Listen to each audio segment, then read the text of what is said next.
আপুনি যি বিচাৰিব তাক আপুনি জীৱনত পাবই। নমস্কাৰ, মই প্ৰদীপ। আজি এডাল মই গছৰ কথা ক'বলৈ ওলাইছোঁ, এডাল বৃক্ষৰ কথা ক'বলৈ ওলাইছোঁ।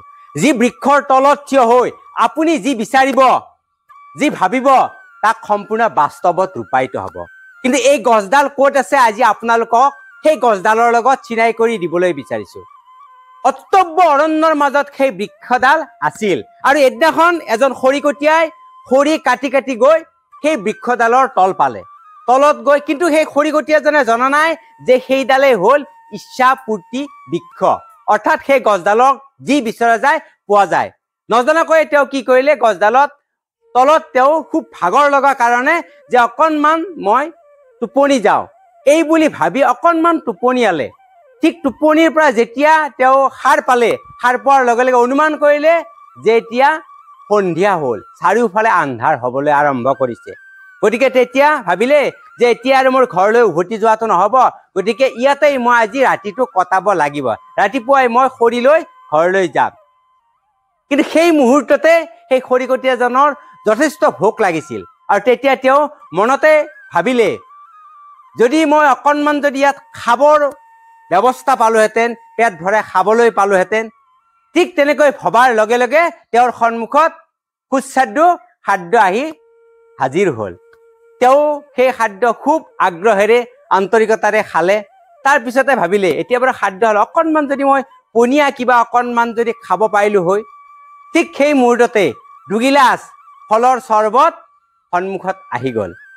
তেতিয়া সেই ফলৰ চৰ্বতখিনি খাই খুব তৃপ্তিৰে ভাবিলে এতিয়াতো ৰাতিয়ে হ'ল, এতিয়া মই টোপনি মাৰিব লাগিব। এই সময়তেই মই মাটিতে খোৱাতকৈ যদি এখন বিচনাৰ ব্যৱস্থা হ'লহেঁতেন। সেই বিচনাৰ কথা ভবাৰ লগে লগে এখন ধুনীয়া বিচনা সন্মুখত আহি গ'ল। তেওঁ বিচনাত শুলে, শুই তেওঁ ভাবিলে, তেতিয়া তেওঁ ভাবিব ধৰিলে যে এইবোৰ কেনেকৈ হ'ল। খোৱাৰ কথা ভবাৰ লগে লগে খোৱা বস্তু আহিল, পনীয়াৰ কথা ভবাৰ লগে লগে ফলৰ ৰস আহিল আৰু টোপনি মৰাৰ কথা ভবাৰ লগে লগে বিচনা আহিল। এইবোৰ বিচনাখনত শুই শুই ভাবিলে যে নিশ্চয় এইবোৰ ভূতেই মোক ব্যৱস্থা কৰি দিছে। এই বুলি কোৱাৰ লগে লগে দেখিলে যে সন্মুখত এটা বিৰাট ভয় লগা ভূত এটা থিয় হৈ আছে। তেতিয়া ভাবিলে যে এই ভূতটোৱে নিশ্চয় মোক খাই পেলাবৰ বাবে এইবোৰৰ ব্যৱস্থা কৰি দিছে। ঠিক এই বুলি ভবাৰ লগে লগে ভূতটোৱে ঘপককৈ আহি খৰিকটীয়াজনক খাই পেলালে। এই যে ইচ্ছাপূৰ্তি গছডাল আৰু খৰিকটীয়াজন, এই কাহিনীটো অকল এইটোৱেই নহয়, এইটো আমাৰ বাস্তৱ জীৱনৰ কাহিনী। সেই ইচ্ছাপূৰ্তি গছডাল আপোনাৰো আছে, আমাৰো আছে, মোৰো আছে, কিন্তু আমি তাক ব্যৱহাৰ কৰিব জনা নাই। সেই ইচ্ছাপূৰ্তি গছডাল হ'ল আমাৰ মনটো, আমাৰ চিন্তা শক্তি, আমাৰ অৱচেতন মনটো। আমি যেতিয়া যিকোনো এটা কাম কৰিবলৈ আমি যেতিয়া আগবাঢ়ি যাওঁ, তেতিয়া আমি পজিটিভ চিন্তা কৰা আগমুহূৰ্তত আমি নিগেটিভ চিন্তা কৰোঁ। যদি আমি এটা ব্যৱসায় আৰম্ভ কৰিব বিচাৰোঁ, আমি তেতিয়া ভাবোঁ বেয়া লছ হ'ব নেকি আমাৰ ব্যৱসায়টোত। আমি যেতিয়া কোনোবা এজন যদি ঘৰলৈ উভতি অহা নাই সময়ত আমি তেতিয়া ভাল নাভাবি ভাবোঁ নিশ্চয় কিবা দুৰ্ঘটনাই হ'ল নেকি। আমি যেতিয়া বৰষুণত তিতো, প্ৰথম যাক বৰষুণত যেতিয়া তিতো, আমি ভাবিম বৰষুণত ভিজিলে যেতিয়া আমাৰ জ্বৰেই হ'ব নেকি, আৰু আমাৰ জ্বৰেই হয়। আমি যেতিয়া কিবা এটা নাখাবলগীয়া বস্তু খাই দিওঁ, তেতিয়া আমি ভাবোঁ আমাৰ পেটৰ অসুখেই হ'ব নেকি, তেতিয়া আমাৰ পেটৰ অসুখেই হৈ যায়। ইয়াৰ কাৰণটো কি, আমি যদি চিন্তা কৰিম, চিন্তা কৰাৰ লগে লগে আমাৰ অৱচেতন মনে আমাক সেইটো সংকেত দিয়ে আৰু সেইটো আমাক কাৰ্যত পৰিণত কৰিব বিচাৰে।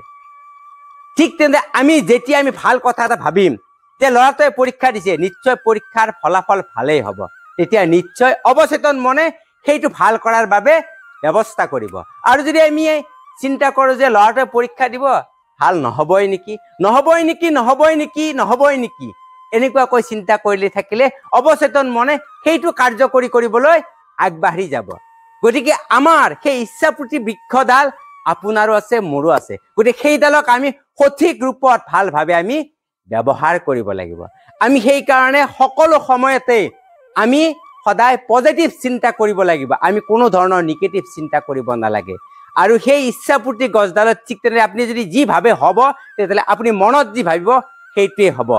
গতিকে আহক আজিৰ পৰা আমি সকলো নিগেটিভ চিন্তা আঁতৰাই আমি পজিটিভ চিন্তাৰে আমাৰ জীৱনটো আগুৱাই লৈ যাওঁ আৰু ইচ্ছাপুতি গছডালৰ দৰেকে আমি মগজুত যি ভাবো তাক আমি সন্মুখত পাওঁ আজিলৈ এৰিলো পুনৰ আপোনালোকক লগ পাম যদিহে মোৰ এই চেনেলটো আপোনালোকে ছাবস্ক্ৰাইব কৰি ৰাখে ভাল লাগিলে লাইক আৰু শ্বেয়াৰ কৰিব পুনৰ আপোনালোক সকলোকে নমস্কাৰ